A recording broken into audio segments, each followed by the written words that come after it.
Hi, guys. My name is Thaon Simms, and welcome to the Limitless Podcast. Joining us, as always, is your co host, Dr. Matthew Preston. Hail up the people in Matthew. Hey guys, what's good? And as you guys can see, we have a very special guest with a very interesting background, Mr. David Mullings. Welcome, David, to the podcast. Thank you very much for having me. Looking forward to talking with you guys, man. Yeah, man, it's so Excellent. great that you're on the podcast, man. I really appreciate you. I know you have a very busy schedule, so I really appreciate you scheduling time just to chat with us on the Limitless Podcast. So thank you. No, man. Well, you know what I'd say is that I was taught to make time for what matters. So it's not about being busy; it's about being productive, and this matters, right? Getting a chance to share with listeners and share with anybody. It could be two people. I need to share my lessons and pay it forward. So thank you for inviting me to be on the podcast. I appreciate it. Appreciate it. So a quick little background. David, I read up. So you're a Jamaican entrepreneur, investor, basically a community leader. I know you are known as the founder, CEO, chair of Mahoe Holdings, Inc., which is Florida based, but the company has, diverse interests in different areas. I think real estate, private credit, I believe, asset management, all of that. And a lot of it is focused within the Caribbean region. Now, we will dive into a lot of those things, but for a lot of people that don't know who you are, and I know you're very popular in the scene, but for some of our listeners, they may not know who you are. Tell us a little bit about, your early life, because I know you're born here in Jamaica, but now you're living in Florida. So tell us about that. Like, who is David Mullings, and how did you get your start? Yeah, man. I appreciate that. But where I live is also a trick question. So when I'm home, I'm home. I'm in Jamaica at least once for a week. So still in the same house that I was raised in, driving in one of the same cars from high school. So I'm very much home when I'm home. I spend more time in Jamaica, in fact, than Florida. And we're making some adjustments later this summer about where we're actually going to have as the home base. We're making a move finally. So stay tuned for that. But in terms of who I am, as I said, born and raised in Jamaica. So I was born actually in Spanish Town. That's where I started life. Mom and dad met at Spanish Town Hospital, medical doctor and a nurse. Mom is from Clarendon. She would say specifically Tapalstad is the area. So this is outside of Spaldings. And then dad is from outside of Montego Bay. Our Mullings family is from Montego Bay. And so dad grew up more in the Montpelier area, Montpelier and Chovy. He was past head boy of Cornwall College. So that kind of set the bar for where we were expected to go, as you can imagine. And mom, typical nurse in Jamaica, but trained in the UK, worked in New York, worked in Miami, doing those 14 days on, 7 days off kind of thing. So with her working at Jackson Memorial Hospital and having an apartment, my brother and I were able to go up there a lot from age of 7 years old. So I came of age in Florida, right? I was 15 when I finished high school. I went to Campion College, and I finished high school and went straight up to college at 15. So I finished fifth form, and mom enrolled me at Broad Community College. I didn't go back to high school. She didn't feel it was necessary. And so my first job was actually in the US, working with Blockbuster Video. That's the first paying job I ever had. I learned to drive in Jamaica, but I got a driver's license in the US. I still don't have a Jamaican driver's license. So it feels like I was born and raised between Kingston and Miami, to be honest, because I spent so much time there. But that's really the story. Ended up going to college and kept going back to Jamaica. I moved back after undergrad to play football for Real Mona FC, under 20, and with the team that was in the second division at the time. Came and did my MBA at University of Miami, where I also finished my bachelor's degree. I started at a community college, Broad Community College, and then finished at University of Miami. Went back, play football, come back to MBA. Went back to Jamaica to go and play football again and work with Jamaica National. Really was chasing that football dream, and eventually had to just say, you know what, I think I could actually go pro, but there's this other thing we started with. My brother and I had started a little tech company, a startup, media with tech underpinning. You have to pick. At some point, you can't keep hedging your bets, especially when you're going after a sport that really needs it to achieve stuff by 23. Otherwise, after that, it's a lot harder to become pro after maybe even 21 nowadays. And this is the way it look with football.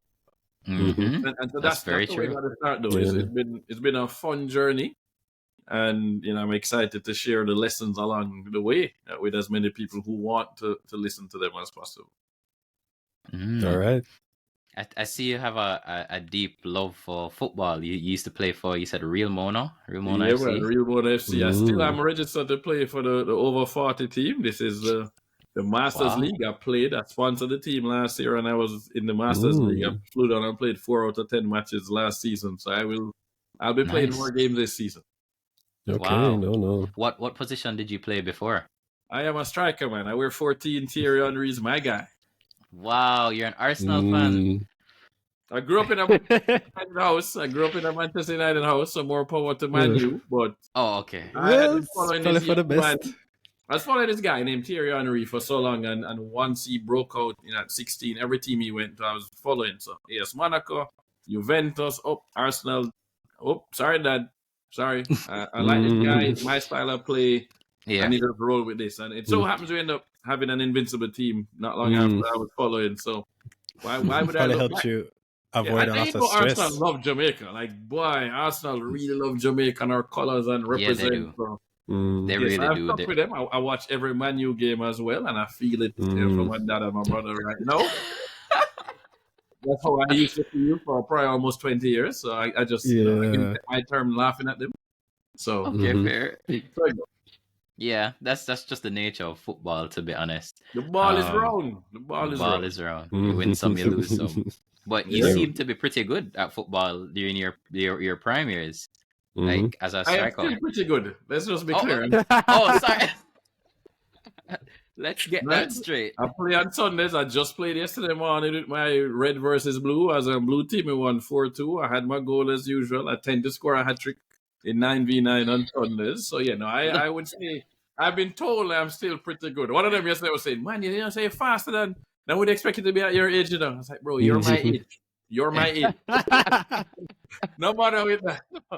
Yeah, man, I genuinely love playing football. I love surprising people. I remember my brother had me come and play one of his games down in Pembroke Pines. He plays on Friday nights at 10 p.m., right? This is on a futsal type court. But it's padding.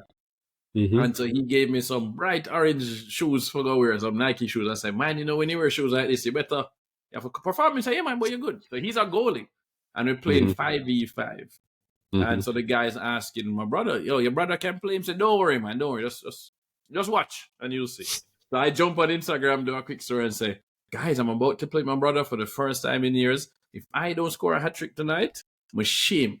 And then I put on the phone and I get on the field. Let's just put it this way. The first goal is me score. Second goal is me score. Not just score. I'm trying to explain to the guy, stop dribbling all the way to the line and cutting the ball back or doing foolishness. Cross the ball earlier. Stop your stupidness, man. You're waiting too long. You're playing like a typical Hispanic person who will hang on to the ball too long.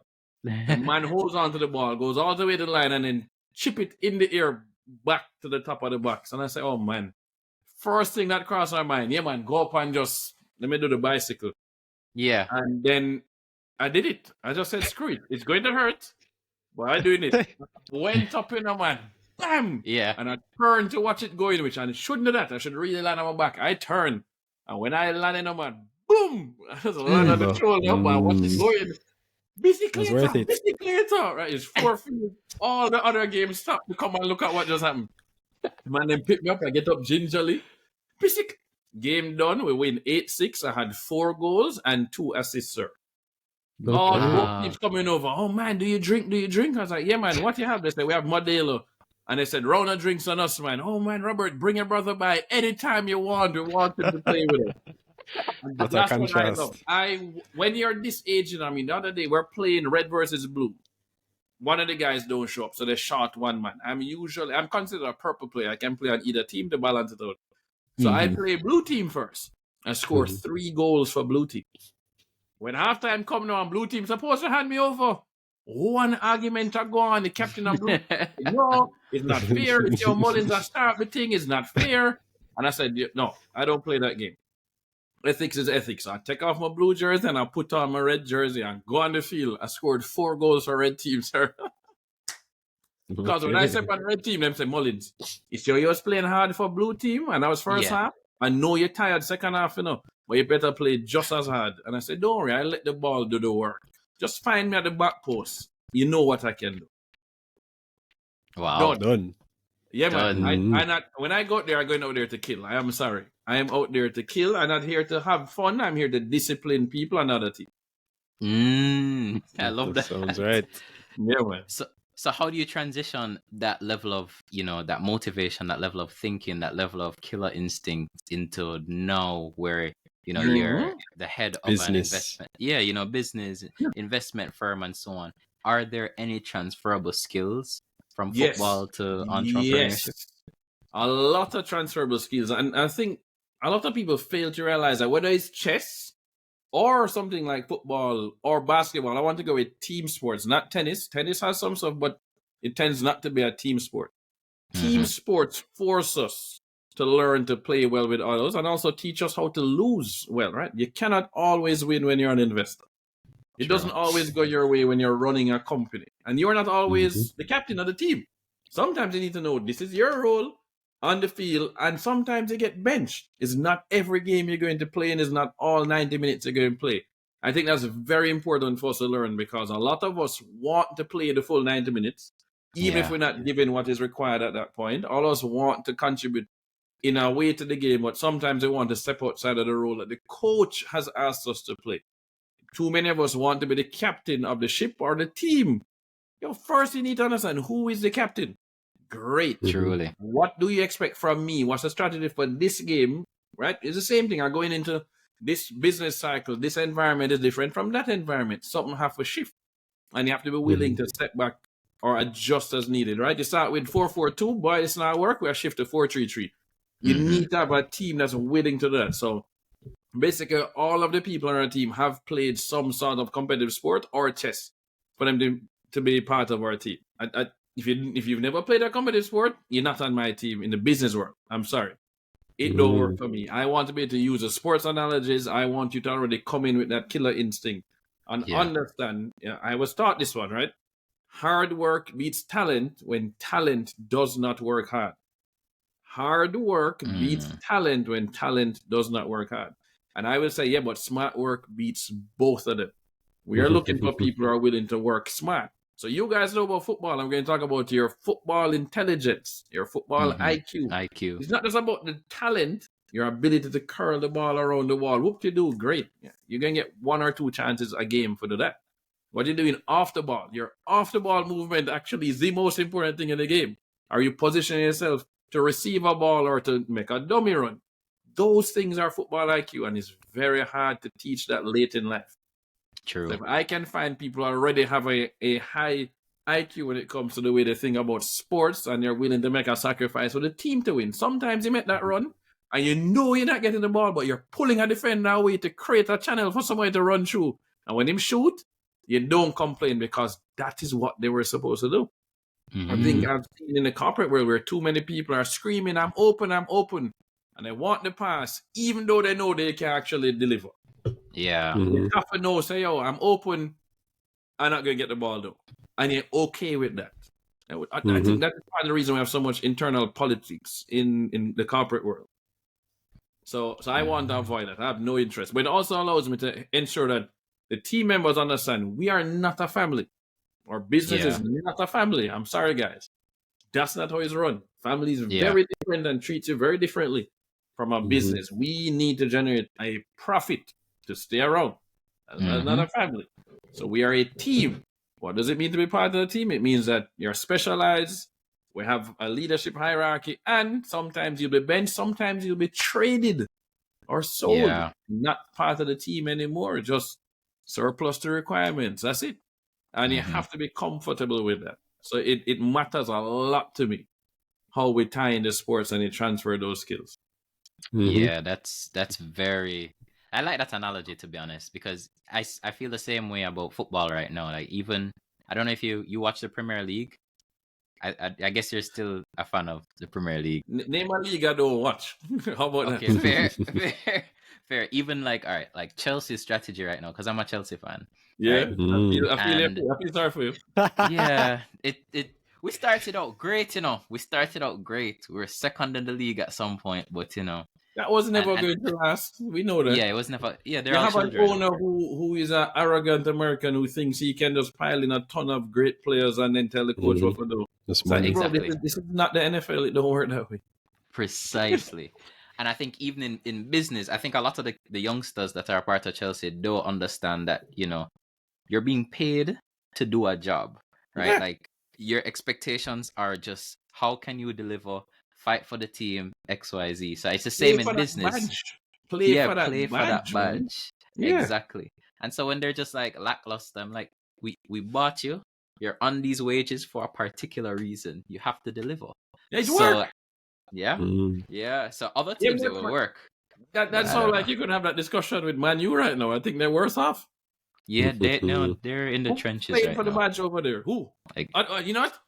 I'm at Diallo. Diallo is playing for the badge. Nobody else. Nobody else is playing for that badge. Yeah. They're not even paying for the wages at this point. It's like, whatever, pay me. I don't care. I'll sit on the bench. Yeah, like Rashford. And that's why he's gone. Which is unfortunate, right? So, and when we see what he does now at Aston Villa, I think he needed a change of environment. I wanted to see him leave the Premier League completely and go somewhere else and rebuild confidence. Go to Bayern Munich or go Germany and just rebuild your things. Go France, go PSG, rebuild your confidence and then come back renewed. Like how when you look at what Mo Salah did, right? He was at Chelsea. Imagine you're this African player from Egypt and you bust in Premier League and then it don't work out. Exactly. A lot of us will be crushed when that happened. You're gone, you're sold. And the man, he wasn't crushed. I'm saying, you know what? I'm going to double down. I'm going to work even harder, even smarter. And I'm going to come back. I'm going to prove that I deserved to be here. And I've learned, man. I'm going to come back to Liverpool and just... Yeah, he's killing it. Yeah. Wow. Ballon d'Or contender. Yeah. Literally. I mean, 5 years ago, I'd tell you a joke I make you. There's no way in 5 years this man would be a Ballon d'Or contender. Wow. Look at him now. Those are great examples. When you have people on the team who watch football, who care about this stuff, I can easily point out that I'm saying, man, guys, you want to be Mo Salah when he was at Chelsea or Mo Salah at Liverpool? Right? And everybody in the like, yeah, we understand where you're going now. Yes, boss. What do you need from us? Yes, Gaffer. What's up? Yeah, yes, Gaffer. Yes, Gaffer. Right? Those are the things that is helpful, right? We have a common language. Yeah. And then we can go from there. We can argue about which jersey we're going to wear. When I show up in an Arsenal jersey on the team call, it's just like, everybody vexed, right? Thankfully, there are no Chelsea fans or Tottenham fans or West Ham fans on our team at this point. It had nothing to do with hiring, but it's Liverpool. Actually, I know Man City fans either, because Man City fans are very old. Let's just be very clear. The current people are not real fans. I'm sorry. Yeah. They are Pep Guardiola fans. I agree. But yeah, so obviously we have Liverpool and Manchester United on the team. Like they outnumber me by far. Like we actually have more Man United and Liverpool people on the team than me and my Arsenal team. But it is what it is. Okay. So you mentioned that one of the people I guess that you looked up to in football was Thierry Henry. So, and then now that was your football side. So what about like your investing or business side? Who were some of the people that you looked up to? So as Michael Leaton would say, right? Identify the role model, get the recipe, don't change the recipe. So I really studied Henry to play like him. And everybody who sees me play actually says, oh man, you really play. If they don't see me, they see me wearing an Henry jersey. It's like, yo, Henry, you really play like Henry, you know? So that's for me, that's a compliment. Love it. So the same way when it comes to investing, I picked Warren Buffett as the role model. So it happens that Michael Leachin has followed Warren Buffett's approach to investing and has helped to really break it down even better from an understanding standpoint. So it's Warren Buffett. I am careful that I don't want to pick multiple investing styles and multiple people and then learn each of them. I need to pick one. This is the one that works with me the best, and I'll become a master at that style of investing. Right? I think it's important. I don't want to be a jack of all trades, master of none type thing. So value investor, Warren Buffett is your king. So let's go and study the boss. And that's it. So that's who has influenced it for me personally. And we follow that. And the same way I pick a role model for who I believe is a great husband, a role model for who is a great father. And I study those people for that part of their life as well. Same thing when it comes to diplomacy, when it comes to presenting, right? Steve Jobs. I study them, practice, and then execute that version. I don't want to do 5 different ways. It's like somebody says, you know what, I want to be a great chef. and then you're going to study 5 different masters who are chefs. Well, then I don't think that works. You need to be an apprentice of one person. Right? You want to do what Michelangelo did, you're going to be an apprentice to Michelangelo. If I want to be a great sculptor, I'm going to be an apprentice to a sculptor. I want to be a great tailor, I'm an apprentice to a great tailor. Same thing with being a blacksmith. Well, I need to pick that for each part of my life where I really want to master it. If I don't want to master it and I just want to get a feel for the different stuff, great. Pick a bunch of stuff, and that's fine.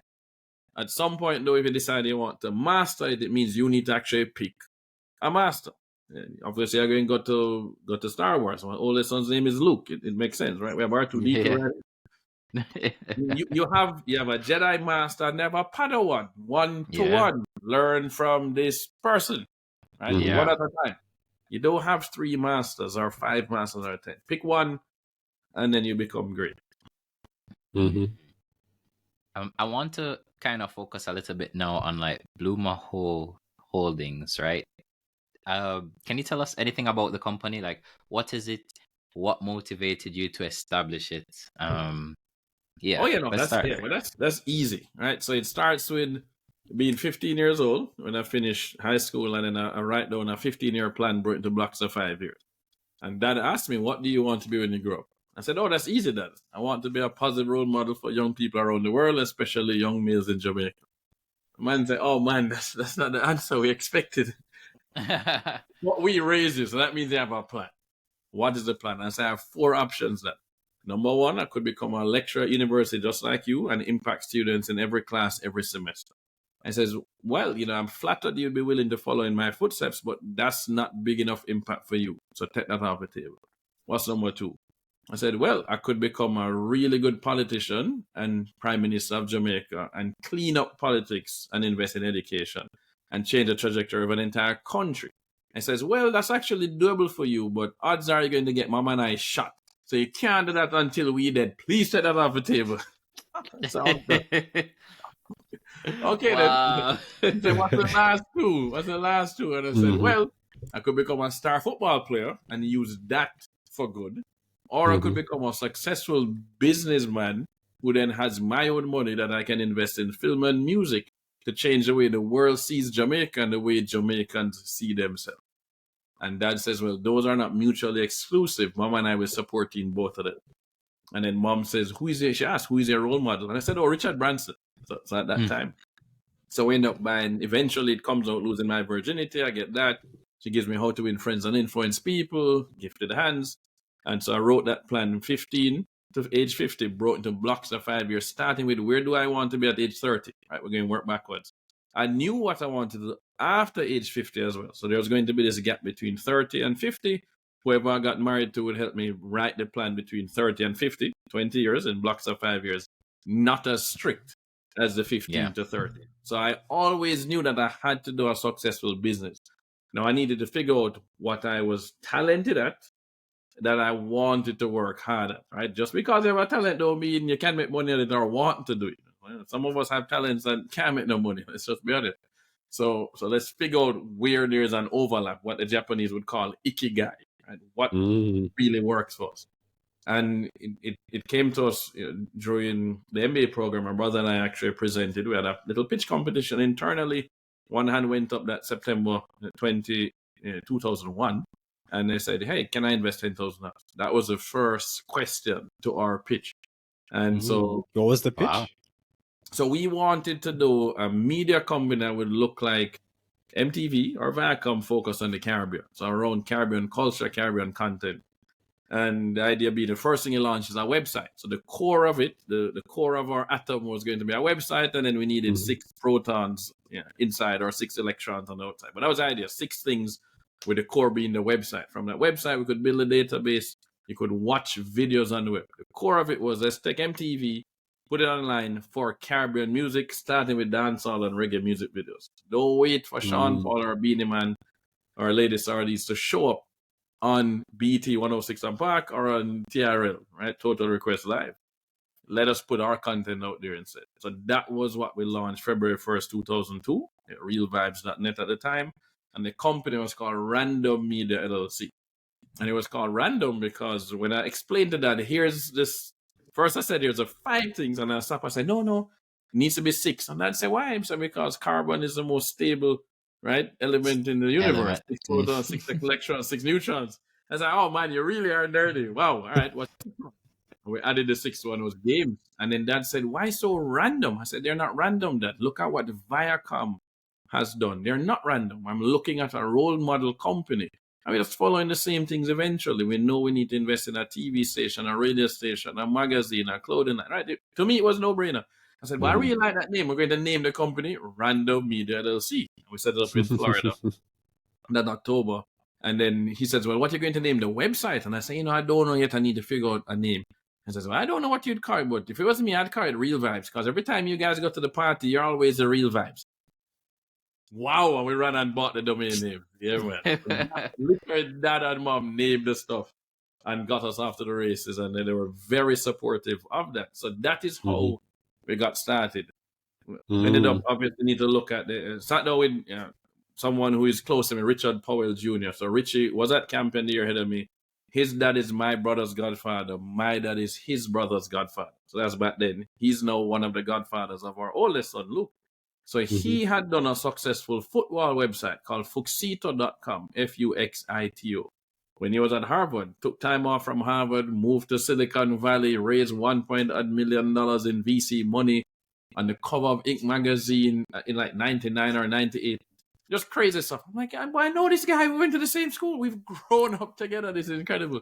So, and they ended up selling it for a few million, made money for the investors, went back to Harvard and graduated. And he launched a private equity firm in Orlando.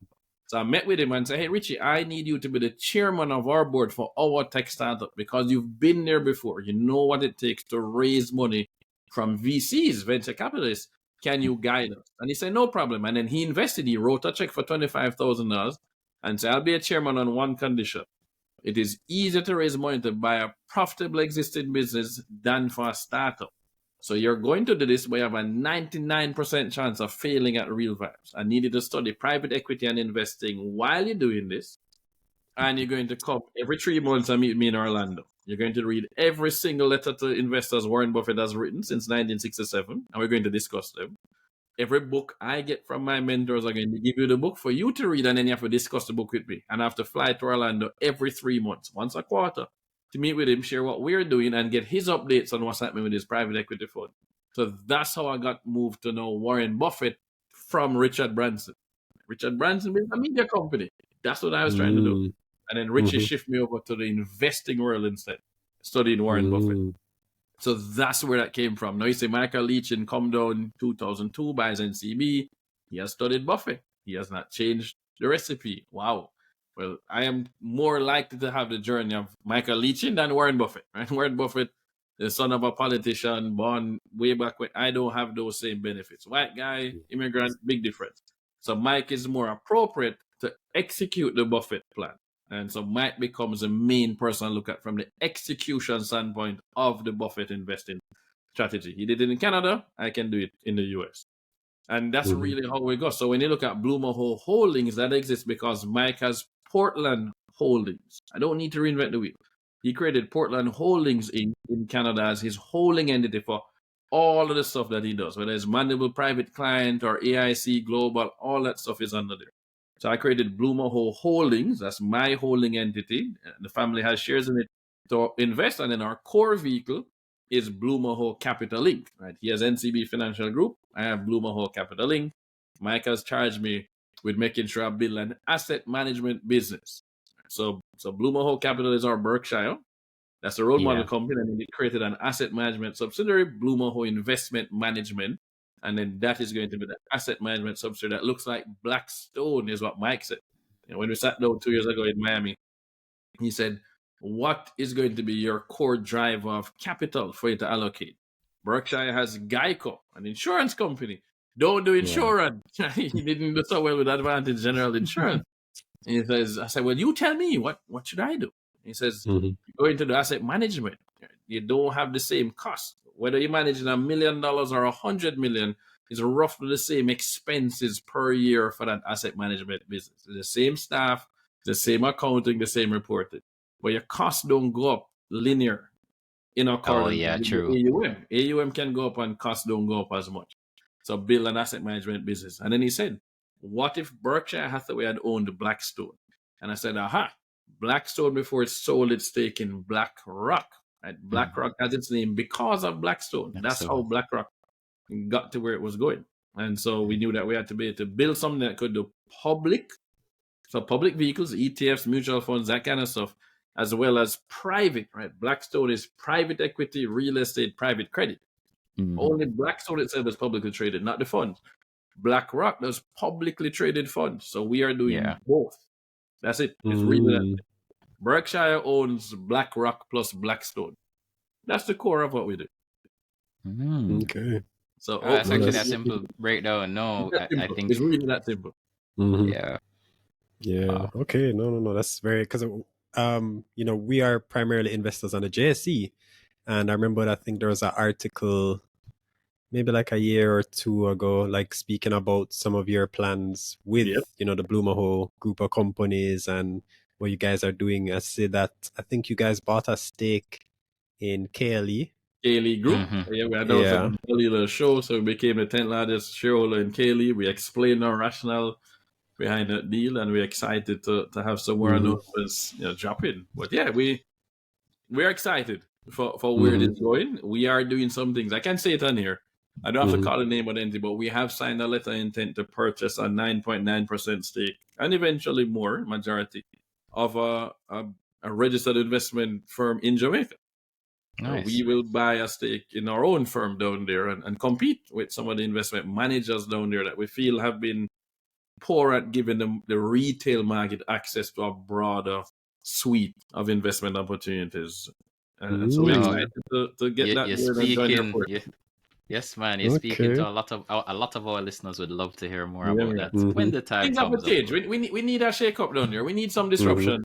Yeah, we already know the Caribbean are really way behind when it comes to a lot of things. But we, especially, I was going to say our generation, but I should say mine and your generation. I don't want to put you in my.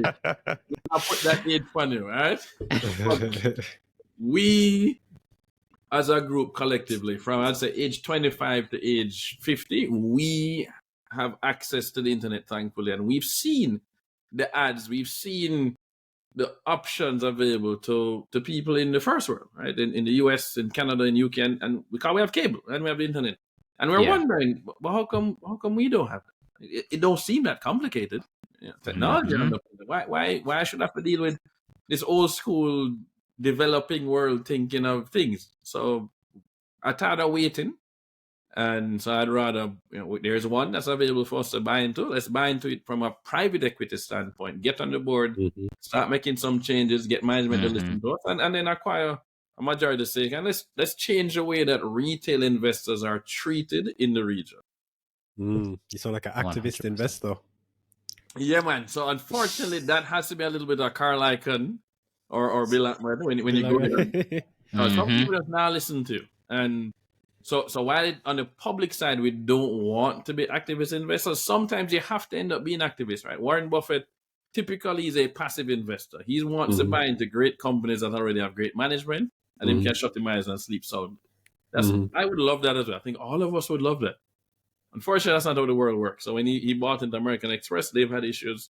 Solomon Smith Barney, he's had major issues. They've had issues recently with Wells Fargo. So sometimes you have to actually just grab somebody by the scruff of their neck and just shake them up and say, this can't work. The customers will fire you. I will fire you. The customers will fire you. They'll stop spending money with you, which means they fire you. And we have to start with that in mind. How are we treating our customers and how are we treating our employees? Sometimes that requires it to be a little more activist.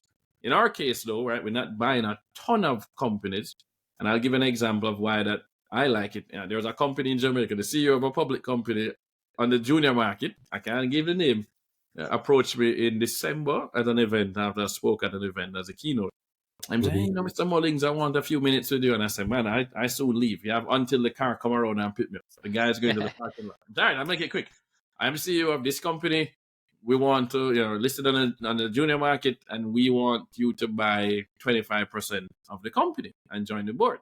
So that means in an associate company, it's not 19.99. 20% and up. An associate company. I said, oh, great. I'm fascinated. Why would you want me to buy? What specific? And I said, well, a few things. Number one, it gives us additional credibility having an overseas company buy into our business. Okay. You can open foreign markets for us that we don't have the relationship. So they see it as a growth opportunity. And then we can bring new thinking to the management that they may not have the same experience. They didn't do MBAs, they didn't go to school abroad, and he wants to get that additional outside perspective. I said, oh man, that's amazing. I like that you've actually thought this through. We feel those are the things we bring to be catalytic investors. We can help catalyze this business growing as well. I was like, well, have you thought through the downside implications? And the man look at me puzzled and say, what do you mean? What downside could there be? I said, well, if I buy the shares, and everybody know we're cautious, patient capital, we're looking for great companies and great management, then your share price should go up because you're buying. I said, exactly, I know. I said, yeah, but then if you don't do what we expect you to do, I'm going to just dump the stock. I don't need to wait and discuss. I just sell your shares. I'll dump everything and I'll tell everybody why. Because our company is going to be publicly traded. So I have to tell my shareholders why. And the man looked like he went white. I said, oh, so you didn't think about it? No, I never considered that part. So before we buy, you need to go back and think about it, then come back to me and tell me if you really want it. Because basically, I'm going to have you buy your boss. Just tell me if you want it. He has not been back to me yet. Or even the other side where if you don't like where it's going, you just increase your stake. You can take over. Yeah. Either way, him out, right? It just, I don't think enough people think about it when they want to sell shares to somebody because they're visible, it gives them credibility. But what happens if you screw it up and the person then leaves? Or they get so vexed, them take over the business and kick you out. Yeah. When you take money from other people, work for them. It's as simple as that, right? I work for my shareholders. I have to deliver for them. It's not my thing and only my thing. I've taken $1 from somebody. I now work for them. I have a responsibility to them. I'm trying to get them their own shares. So it's ownership in the business. Yeah. It's no partnership, man. I owe you updates. I need to tell you, here's our framework for making decisions. Here's what happened. Here's where we wanted to go. Here's where it went instead. Here's how we're going to make sure it gets corrected. Or here's what we're going to do. Right? Or guess what? I have to leave. Somebody else should take it over. But I don't think enough people realize how serious it is when you do that. And unfortunately, a lot of people run public companies and they're doing a horrible job at investor relations. And so eventually our portfolio is split in two. Our portfolio is split in mainly safe, no problem, I don't have to stress. And then we have two right now activist positions. And so we will be applying some pressure soon. You'll hear me announce joining the board of one entity in the next 6 months, and you'll understand the play more at that point in time. This is on the JSE. On the JSE, yes, sir. Okay. We have 3 companies we've targeted for board seats on the JSE, junior and main market. 3 of them. Nice. Okay. No, that's very nice because I think the whole point about activist investor, I think it was last year, I started learning about some of the, like you mentioned, Carl Icahn, Bill Ackman. I heard about their feud and how I think I'll try to drop a YouTube video in the link for anyone that's interested in it. There's this guy on YouTube, he does like documentaries on each of these investors. And then you hear about some of the plays that these guys have done. It's like they go into this company, management is doing crap. They start buying shares, they reach a point, they lobbied in all the other shareholders, say, hey, they come up with a plan, say, hey, we can do this, we could increase the share price possibly by this, and then the shareholders sell, and then they actually turn around the company. That is actually how they made a serious penny. So I would love to see more of that on the JSE, and I think also, because I think it's better off for retail investors. It is. You think about it. The retail investors typically don't have enough clout. They're tiny and they don't come together to go and vote. They don't concentrate and meet before that when they go into an AGM, for example. Agreed. And somebody like us can amass a position both with our own capital and retail investors' capital that we pool. We can meet with our team and our people and say, hey guys, so here's how we feel about this thing and we're going to vote this way on this and vote that way. In fact, we're going to try to take a board seat or 2 boards. here's what can happen. They now understand, first of all, why we still like the company, where we see opportunity, and then why we're voting this way. I think, unfortunately, that education piece keeps getting missed. We need to educate the investor base instead of look down on them. Which is what we're trying to do with this podcast, Exactly. And more power to you for doing that, man. We need more of this. And I love that you're doing that. Yeah. Can I even think about, I don't know if you know about Carib Cement. I think it was maybe 2 or 3 years ago, the whole royalty that the shareholder wanted to impose. Mayberry, big up Mayberry, they were essentially doing what you were doing. It's just that they didn't really have that say. So they actually put out a notice saying, we don't agree with this, we'll be voting against it. They did end up losing, but I think at least it was out there. And I think they're the only broker who would do something like that. And so full disclosure, I expect something to happen with Carib Cement later. Not us, we are not in it. But from what I'm hearing, something might be putting on the table again, and there's going to be a big fight in Jamaica if that really is put on the table. Yeah, we've been seeing Carib Cement's trajectory. Like, they've been selling pieces of business throughout the Caribbean as well. Like, they've been selling different stakes in different countries. So as profitable as they do look right now in Jamaica, for me, anything's on the table. So anything is on the table at this point. So let's see. You would think that with the amount of money that has to be spent on infrastructure over the next decade, Carib Cement stands to benefit the most, you would think. Yeah, one of them, So let's see. They're increasing capacity. Everything. 30% upgrade, man. So let's see where it goes. There is definitely opportunity there. We are not in Carib Cement at this point in time. Our analysts continue to look at it on an ongoing basis. As you expect, we want to talk to management, though, before we even go in. I need to understand what's the plan for the next 10 years. Yeah. I really want to know 10 years. And if I don't agree with it, I'm just not buying. I don't have to. That's really, we don't have to buy. We want to own 15 JSC stocks, main and junior market. That's it, just 15. Nice. Okay. Just 15. So you've mentioned, you've been in the US markets, been in the Jamaican markets. And then you're trying to essentially focus more or, get more involved in the Jamaican market. So what are some advantages that you think the Jamaican market comes with? Like, why are you looking into the Jamaican market? What do you see that others maybe don't see? Well, obviously, what Leach I will tell you is that for you to be excited about investing in a region or a country or an industry, 3 things need to be present. So number one, there should be a lack of equity capital flowing in. So the JC market actually doesn't have a lot of equity capital flowing in right now. It was during our IPO boom phase. We expect that to start again, but for now, you don't. So when you bring equity capital to the table, it is hugged and loved and treated very differently. So that's number one. Number 2, you need to obviously believe that there's a perception different from reality. So the perception is that this is a tiny market. It's a liquid I don't really want to get in. Great. You keep believing that. There's real opportunity in these companies. And we're not buying. I'm not buying for liquidity. I'll be honest. I'm buying as if the market shut down for 10 years, as Warren Buffett says. I'm buying because the growth of that company will eventually be reflected in the stock. And it can pay dividends, man. I'm not buying to sell the stock in 2 years or 5 years. We are long-term and patient.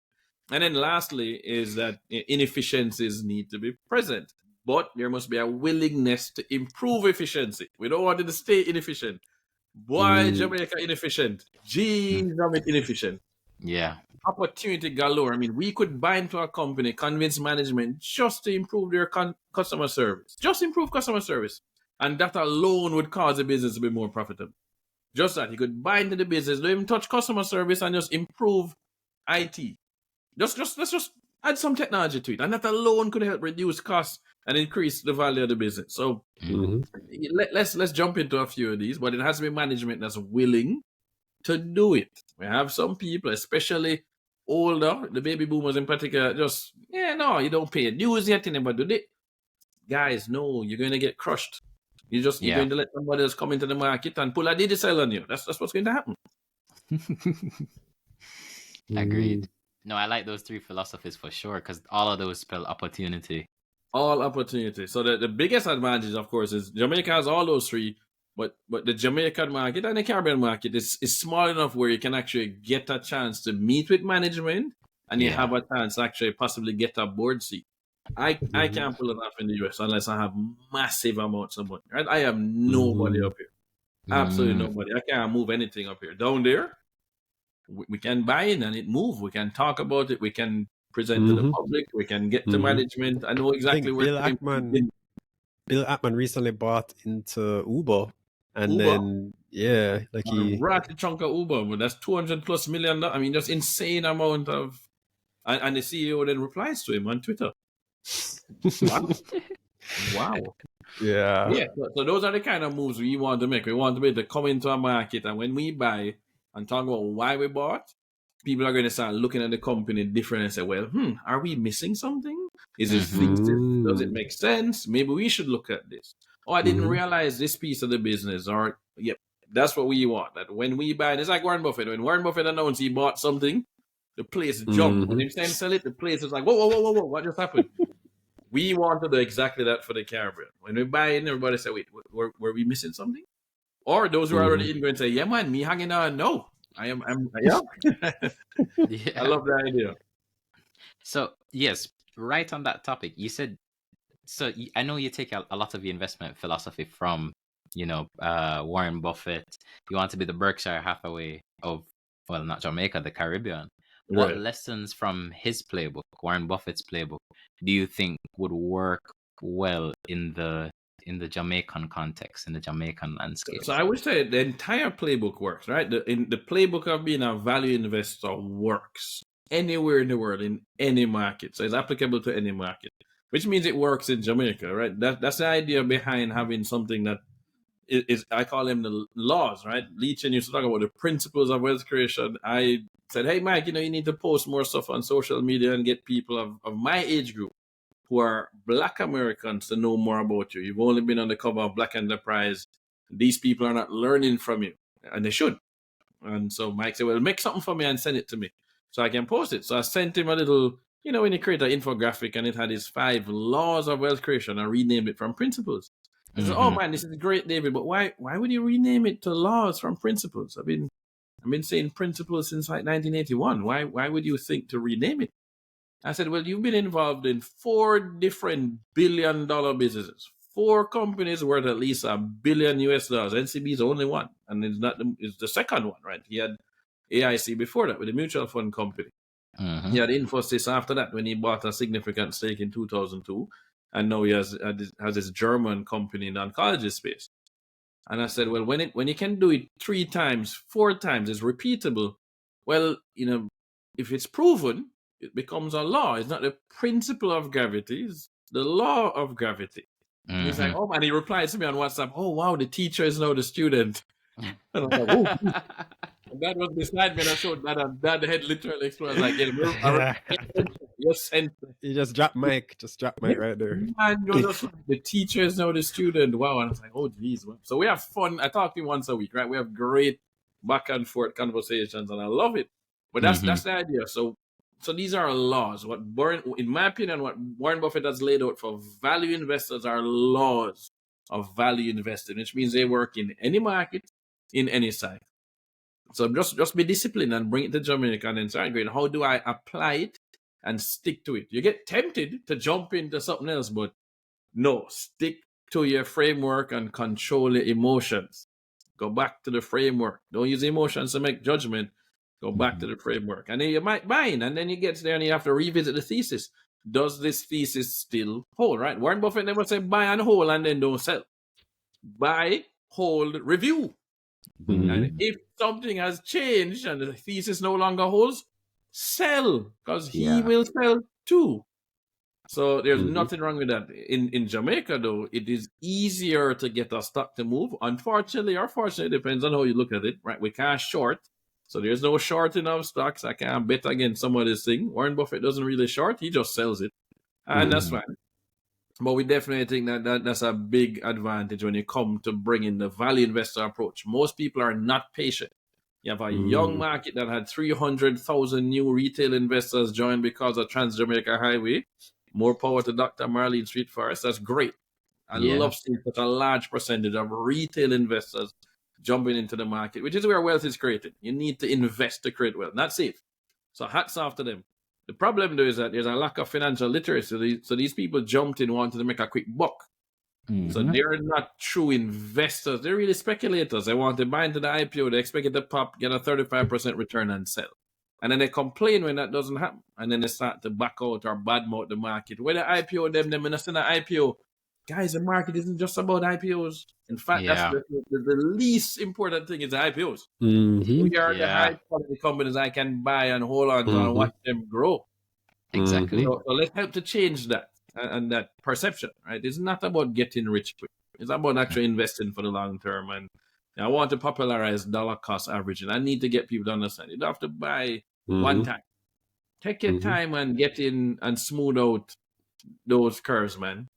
I think that's something you mentioned, that if the deal with like that broker eventually works out, I think more brokers should offer products that you could easily dollar cost average. You could set up, how much you want to put a week, a day. And it even makes sense because the broker could then even charge a fee for something like that. So it would benefit them.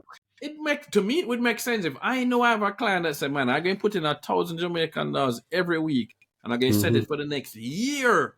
And then going into this. Wow, I can actually plan my purchases. Oh, come on, man.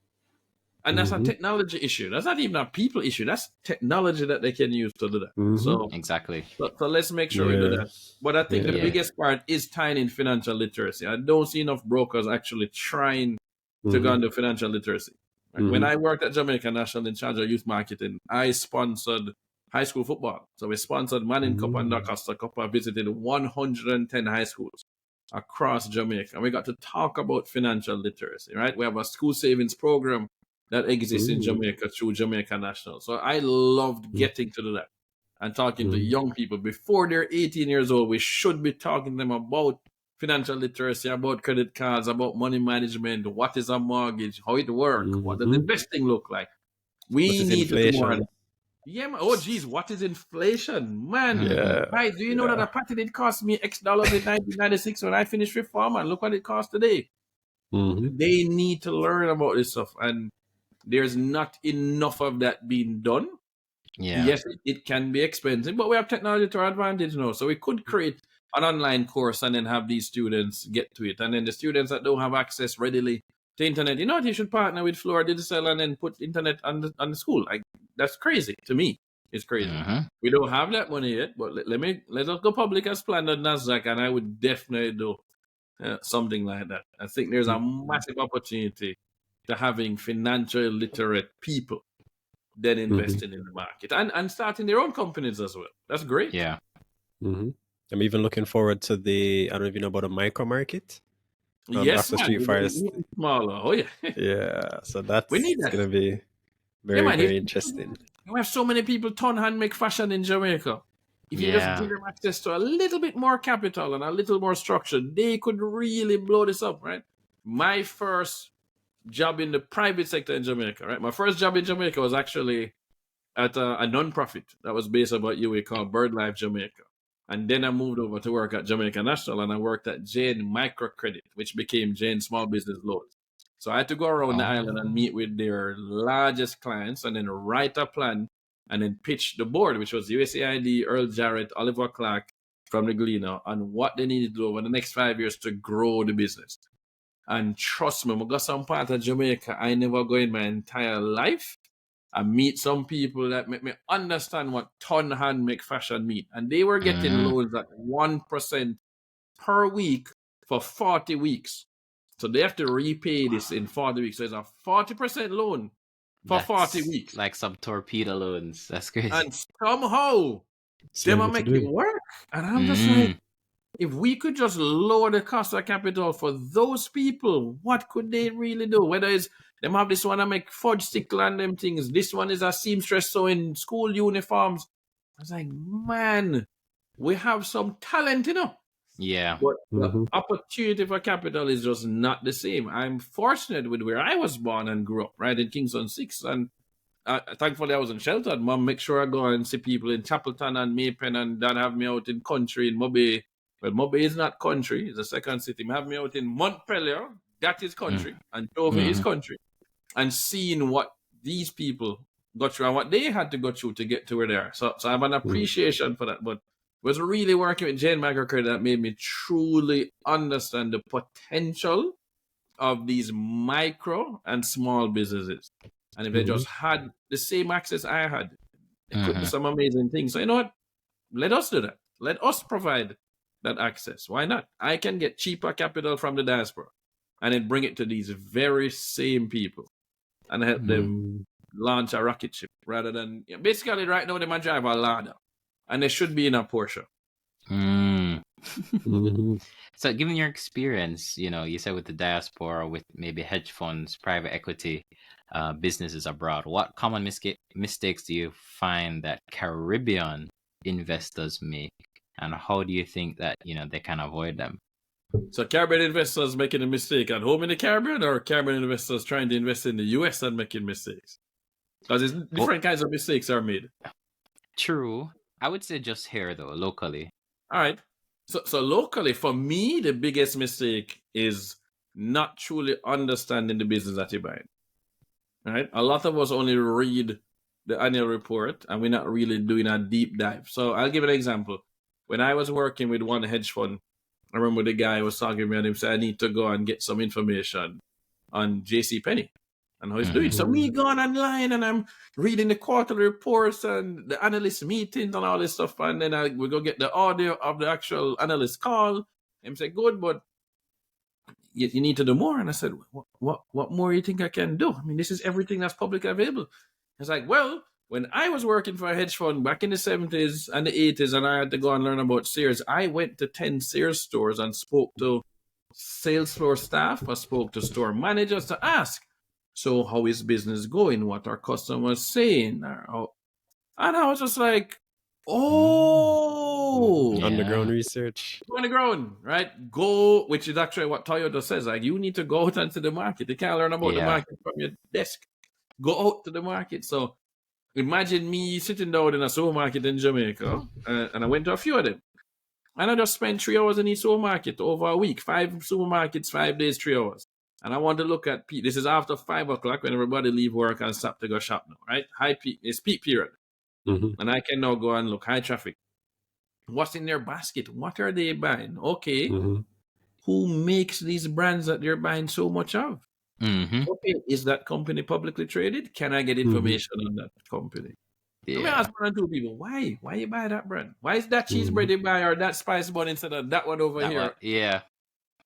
You're literally market research. We really, in my opinion, in the Caribbean, we don't do enough of that.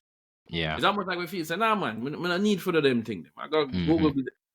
Everything is not in the report. Go and talk to people on the ground and ask even some of the store managers, so this selling or not? I see you have a great display, it's full up of thing, but the coconut water really sell or is the same one from 3 weeks ago?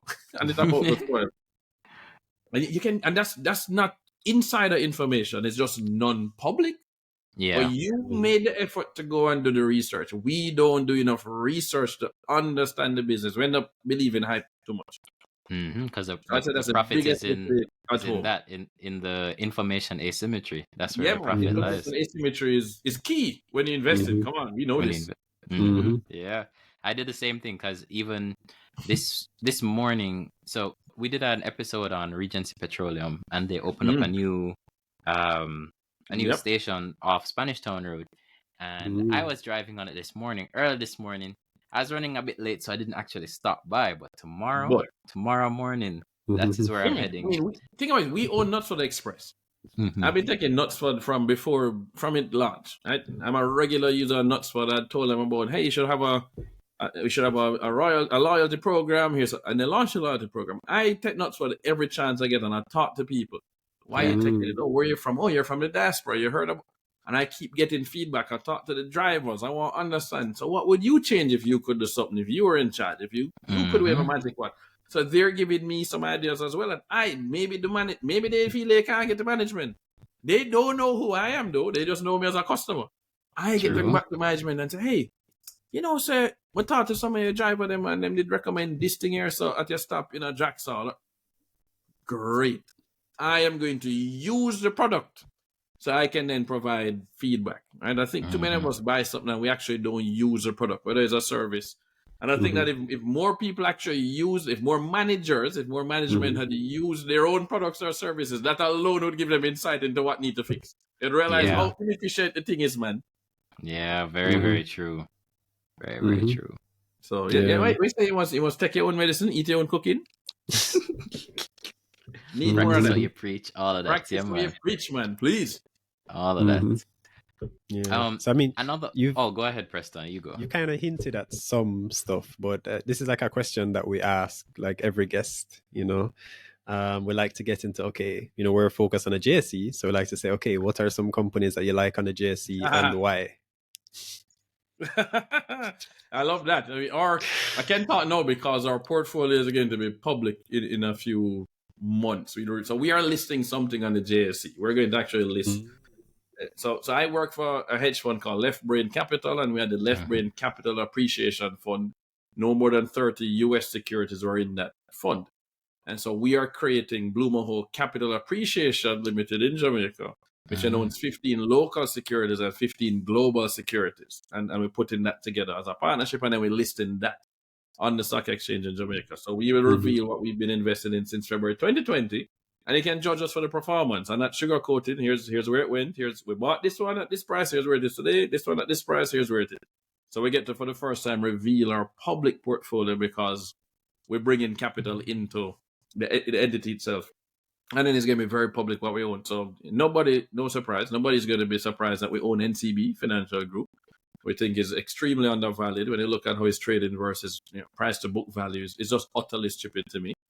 So, there's been management changes, obviously. Mike was not happy about where things were going.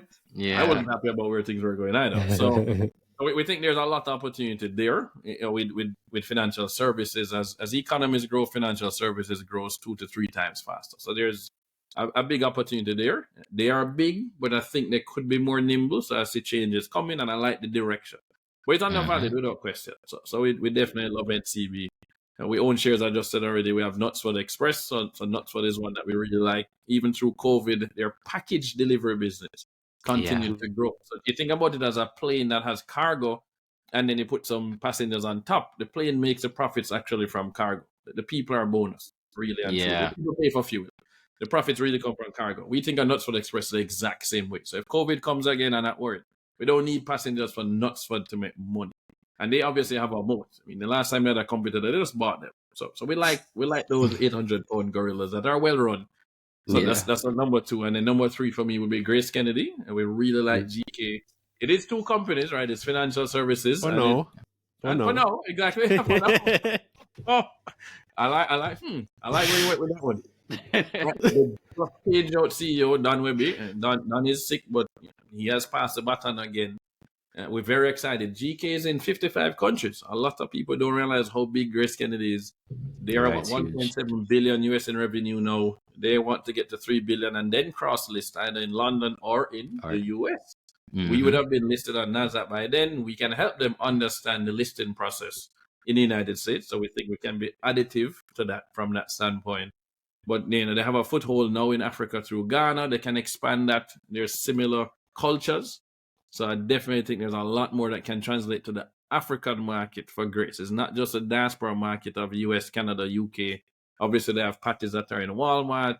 There are opportunities there. So those 3 for me are 3 exciting ones that cover the junior market and the main market.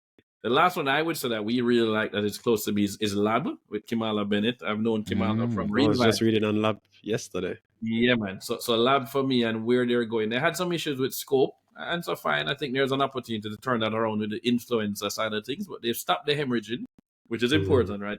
As Warren Buffett said, when you find yourself in a hole, first thing is stop digging. So they stop digging. That was the first thing, and stop digging the hole.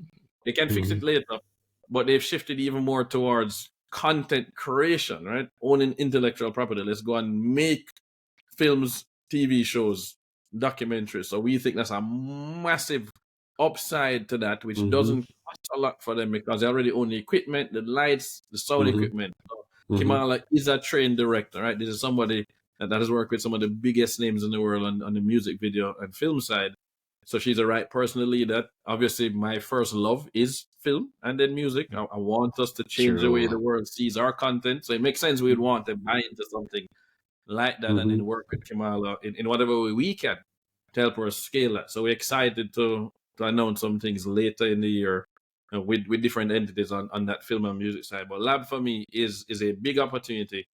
And the reason I would say biggest one for me with lab is in my MBA. I've never forgotten this, right? I was in a class and the teacher was saying that there are 3 kinds of businesses you can choose to start or invest in.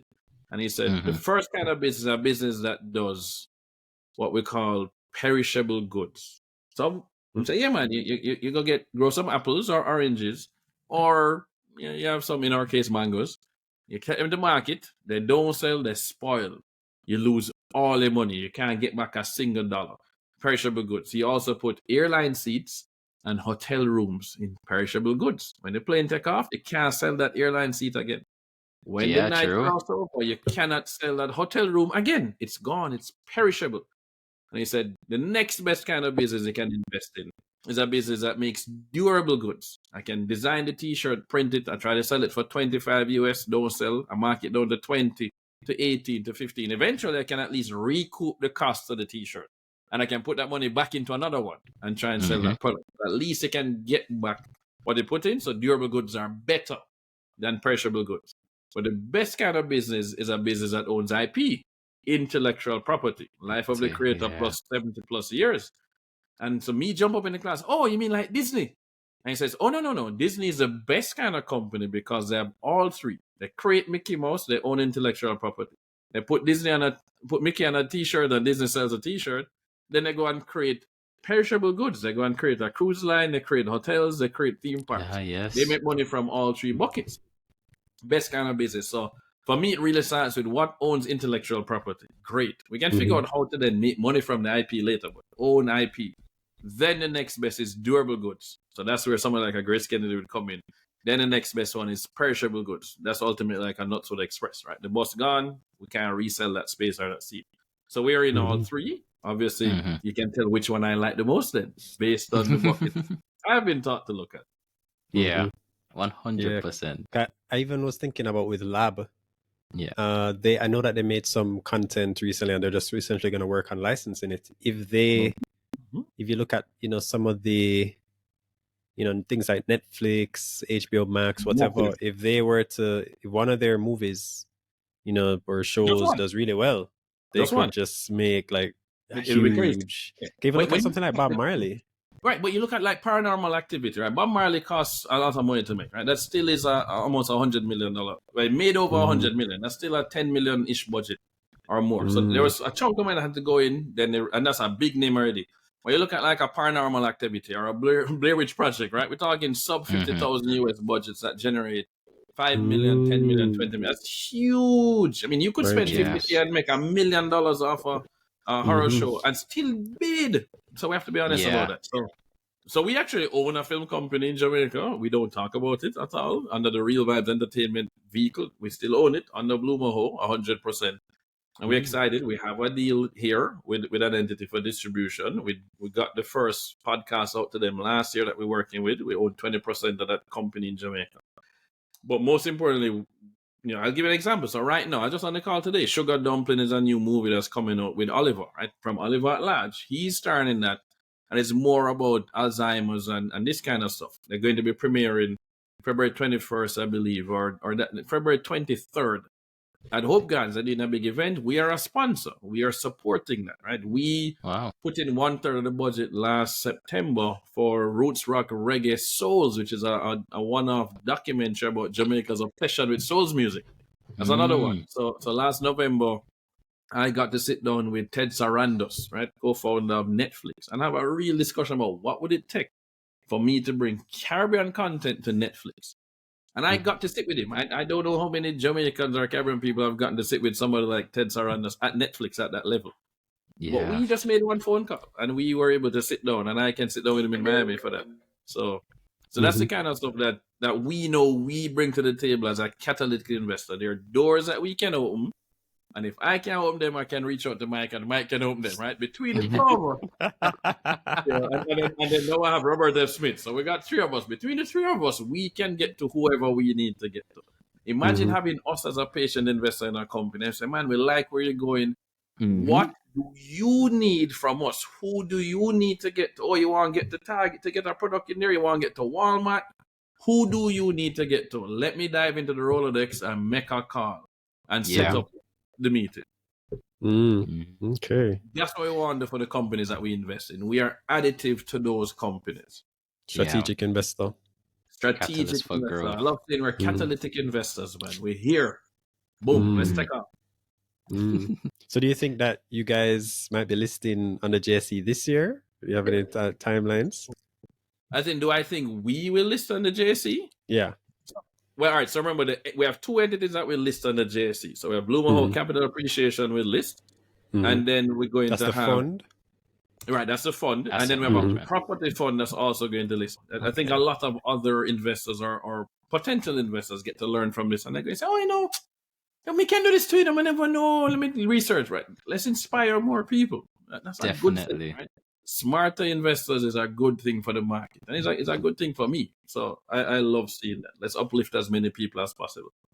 So when we so when we look back now at the market, right, we list Blue Mahoe Capital Appreciation, and we will list a Blue Mahoe US Property Fund. So we're going to do a REIT in Jamaica that allows Caribbean retail investors to invest in US cash flow in real estate. So you put local currency in, owns hard currency assets, paying a quarterly dividend in hard currency. We really like that option. So those will be listed on the JSE. Blue Mahoe Capital Inc., the Blackstone, the Berkshire, which owns a Blackstone, is going to be listed on the NASDAQ. So we were never focused on listing locally. We need to list on an international market, either US, Canada, or UK. We chose NASDAQ because their software powers the Jamaica Stock Exchange. So we have a ticker symbol reserve. We've had an investment bank engaged since August last year. We have two securities law firms working on our offering statement. So we feel very confident that Blue Mahoe Capital will be listed on the NASDAQ before the end of 2025. Preferably before Jamaica's Independence Day. That's our target. Okay. Yeah. So you think that you'd list that? Okay, that company would list on the NASDAQ, and then when do you think for the JSE listings then? So realistically, we're going to do a listing by introduction for Capital Appreciation. So we want to take the next 5 months. So we want 2 quarters. So Q1 in March can report the first stuff, and then Q2, we can then report and then list by introduction, and then we can always do an APO or a rights offering later in the year. So we want Capital Appreciation to be listed ideally in month 7 of 2025. So that gives you an idea. We're aiming for July, right? Okay. It could go on before, though. If we get enough things happening, we could list it before. There's nothing stopping me from listing in Q2. I know that there's some IPOs coming out in Q2, so I don't want to risk going up against that marketing, right? Investors can only hold so much in their mind, especially when ours actually not taking capital. We just list by introduction, but we probably would want to quickly follow on with an IPO. So let's see. Maybe one of these IPOs we actually want to have it in our entity before we reach. So I need to see firm dates. There's one in particular we're looking at, and they've literally asked us to come in and take a piece. So, I need to see a firm date. I'm waiting on their PPM to reach us. So, yeah, it should be fun. But now you have the timing. Summer. Okay. Summer is a goal. Yep, that's our target. Okay. No, that's very... what would you say, is there like a investment philosophy that you are specifically have for this fund? The Capital Appreciation one? Yes. So it's the same one that we had at the hedge fund I was working on, right? You can if Warren Buffett was to run a public portfolio of companies listed in the Caribbean and listed in global securities, what would it look like? So we're taking that exact same approach. No more than 15 local, no more than 15 global. So there have to be undervalued companies that we're buying in industries that we understand with cable management and we're willing to hold for 10 years or more. That's really what the philosophy is. That's value investor, buy and hold, and let's see where it go. And if we have to remove something, we'll swap something out. We're not going to simply go beyond the 30. It really has to stick to that. Okay, so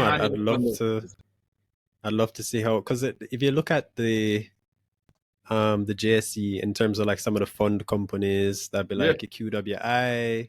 So it competes with QWI, I can tell you that. It does compete with QWI. Yeah, especially because you just said the US and the JSE side. So it's global, not just US, right? There are opportunities that people are missing out in Europe. They're missing out in the UK and in Japan, I'll be honest. So we want to give retail investors global exposure, not just US, not just the Caribbean, not just Jamaica, right? There's stuff listed in Trinidad that's not cross-listed in Jamaica.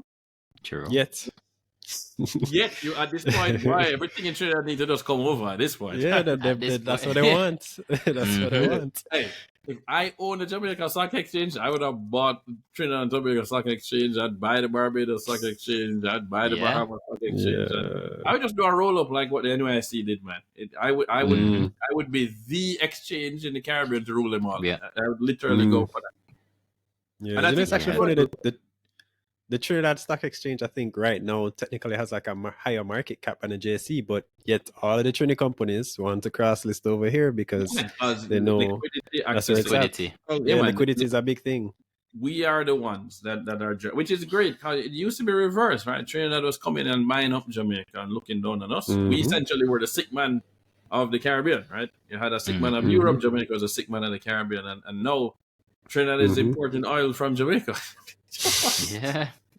Crazy how tight it turned. Yeah, man. How tight, sir. But they also reminded that you need to make sure that you don't forget where you've come from as well. Don't think you're too big for your britches. I think that Trinidad has made that mistake in the past where they look down on the rest of the Caribbean. And guess what? You're not always on top. You're not on top forever. It's going to be ebbs and flows. So Jamaica needs to be careful not to get ahead of themselves. Know that we are the case study for how to take money from the IMF and turn around your economy. Don't get too high on your horse because that's when they get licked off.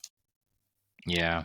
What I was saying about the funds is that if you look at a lot of how the funds trade, they usually trade at like heavy discounts to the NAV. Yeah. Well, how many investors in Jamaica know what NAV is? True. Yeah, that's true. But then how many of the companies that need to care about NAV do a good job of explaining to the market why NAV matters? True. So I'm going to be doing that. I'm going to very much explain NAV and why we should be trading at or close to NAV. We should not be more than 5% off NAV. Otherwise, I am not doing a good job in getting this. And I think that our team certainly has an advantage of being able to explain this to the average retail investor because we care about the average retail investor. And the majority of these funds and these big companies don't care. They're not trying to educate the people. They're not trying to reach them where they are. And that's what we are going to do differently. Whether you're going to use technology to reach them quicker or you're going to use media, right? Whether it's TikTok, Instagram, Facebook, you need to do better. So instead of me costing and buying into some other thing and then tell them do better, we can just compete. It really is not that expensive to set up your own fund and compete with these guys. So I'll just compete. Yeah, because especially even doing things like earnings calls, investor briefings, things like that. It's like a lot of them. Yeah, they're not doing any of that. And this to me, this is standard though. When I look at the US markets, a more sophisticated market. I'm not asking you to come up with something new. I'm asking you to look at a role model, get the recipe, and then just execute. Just execute the same thing. So it's not that hard nowadays. You just can use your phone or something like that. It doesn't have to be like some big office. It literally could just be something like this, how we're talking here. Could be that simple. Too many of them think that it requires some big production and big television studio and we need big office. And it's like, guys, those days are gone. That's the 80s, to be honest. That's 80s type thinking. That is not how the world works anymore. In fact, if it's too polished, people don't want to pay attention because it look too corporate. Yeah. They want it to be more relatable. Come on, this is why Kalila Reynolds can blow up the way she did. She didn't sit down and waiting to create this big television company and all this. It's like, no. I'm going to come to you. I'm going to just build as it build. And they got to build with her and see the journey. That's what we want. That's authenticity. And I would say that our generations want more of that. Agreed. Relatability and authenticity. Yeah. And shareholders just want to hear from people. Like it's communication. It's just basic communications. We want to know more about the company. We want to see the CEO face and be like, oh, this guy is in charge of the company. Okay, I'll invest because this guy is manager. So that's the strategy I think a lot of these companies should honestly be taking. I would say some CEOs I've spoken to about that though, and they did make a point, and I never really thought about it. They say, yeah, but you don't live here. So you can go on social media all you want, but you're not getting stopped in the supermarket. And I'm going to try to cost you about the business or some decision you made. Right? It's a small island. I guess. I That's true. understand. I still get stuff in the supermarket. What are you talking about? But Yeah. I do understand that some of them, and not everybody is a public facing person, even though they're a CEO, right? Some people actually are shy. You'd be surprised. So they don't want to be stuck in the supermarket. Boy. So it comes out the personality, but then, you know, appoint somebody on your team then to do it. That's all. Yeah. Somebody needs to be the face and go out there and talk. So pick one. All of us, when we want, because JPS is one woman, we think about poor Winsome Callum, right? Like, I to this day, I can't name who is the CEO of JPS right now. I don't know. Real. I know that That's it's a Jamaican woman. Boy. If I was the CEO of JPS, I wouldn't want nobody to see my face, you know. That's Come true. on, man. That's very true. Send out the PR person. Here's the head of corporate communications. You go on to the interview. I'm sorry. You go and speak to the public. So we have to keep that in mind. It is a smaller island, and so some people don't want that visibility. I don't mind. I don't live there. I visit there, so I can be very vocal, very public, and I still have some amount of privacy. And I go in Miami, and unless I'm on campus at University of Miami, I tend not to be recognized. Unless I go to Pembroke Pines or Miramar, then it's over. But that's Kingston 21. So it go. But in general, right, it's rare for me to be recognized in Orlando. I was out at the supermarket over the weekend, and Grace Kennedy had an on-site promotion, so I went to go see how it was going, as I know the person doing it. And me decided I'm gonna pick up some spice bun and thing. My wife wants some spice bun and, you know, tasty cheese, all this stuff. So I'm here filling the basket, and somebody stopped me. Hey, Mr. Mullings, come here for meet my daughter. Hey, this is David, the CEO and founder of Mahoe Holdings. They're doing some great stuff for the Caribbean. David, tell her what you're doing. And I was like, really? I can't come to the supermarket in Orlando now. I can't go to the supermarket and just shop. Like, I said, no, man, everybody know you. Oh, by the way, your live yesterday morning was really good, and I was listening to your live. And I was like, you were on my Instagram live on Friday morning. And I don't have work, boss? And say, yeah. Well, on the way out, I was listening for about 15 minutes. I'll go back and watch it on YouTube. Boy. First time that ever happened to me. So that one, I'm just like, oh, but now I'll go back to that supermarket. Not on a weekend. Not happening. Boy. Fair. Boy. I think one of my final questions, I guess it's my final question. A lot of the diaspora, they want to be able to invest back home, back in the Caribbean, but they don't really know how. What's the first step that you recommend in them actually starting to invest here in Jamaica? That's a trick question, you know. You're setting me up. Obviously, what I recommend is that you learn about Blue Mahoe Capital and you invest through us. Whether it's a diaspora bond that we have now out or equity that we've had out since last year, right? Ultimately, what we need is regulated entities, transparent entities.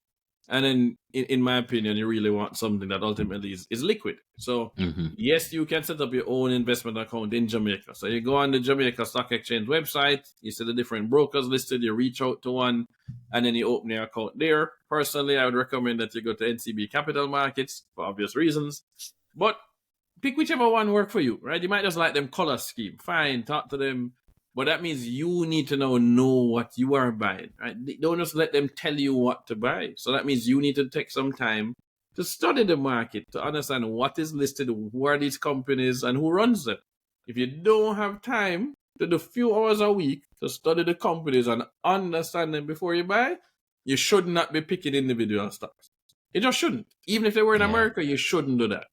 So if you don't have that time, you're a doctor, you're a nurse, you're a teacher, and you're really good at that, let somebody else do that. You just dollar cost average into a fund that gives you exposure. In our case, a company that owns on the balance sheet and also manages some funds on that side. So that's what I would say. Most people do not have the time to actually be good investors because they don't have the time to study the companies in their portfolio and opportunities outside. They can't stay on top of these quarterly updates and the articles that are coming out about, oh, this happened, and this one lose money on IT, and this one just changed CEO. They don't know this stuff. Right? They live elsewhere. They're not reading the Glean and Observe every day. I literally have a junior analyst now, promoted to associate vice president, that sits in Jamaica. Every Monday I get an update from him what's happening with the market. We're tracking portfolios. He's meeting with management. We just hired a second person in Jamaica for investor relations. And that's just Jamaica, right? Our CIO sits in the Bahamas. I have a chief investment officer. Why would you want to compete against me? You could just buy the stock, $10 a share, $5 a minute. Like, why would you compete against somebody who does this for a living? It's like saying, "Not me play football and I'm gonna play ball every Sunday." Okay, do you want to play against a guy who trains with a Premier League team and plays in Premier League? You can't just jump up and suddenly try and play at the highest level. Yeah. When you become an individual investor in a stock market, you are competing against people who play at the highest level, NBA, NFL, Premier League, which means it's a different approach to how they invest, right? I have an investment committee and has investment committee meetings that's explained to me everything happening across the Caribbean. How many retail investors are going to have that? What, they have an investment club? They don't even have an investment club. At least if you had an investment club, that's better.